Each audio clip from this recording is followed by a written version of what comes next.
si Bongbong Marcos ang tanong sa akin, mga farmers dito na naglalambing, bakit ngayon lamang ito dumating na kailangan natin? Pakinggan nyo farmers nang malaman nyo, si Bongbong Marcos ay nandito, minamasdan lamang ang ugali mo.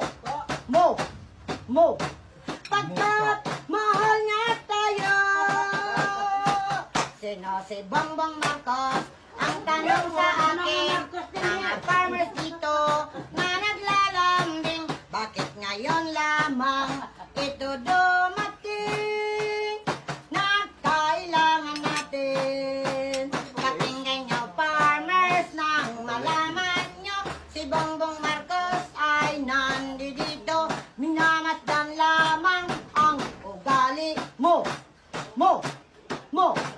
Pagkat mahal niya tayo, para tayo sabay umasinso. Pakinggan niya farmers nang malaman niya, si Bongbong Marcos ay nandito, minamasdan lamang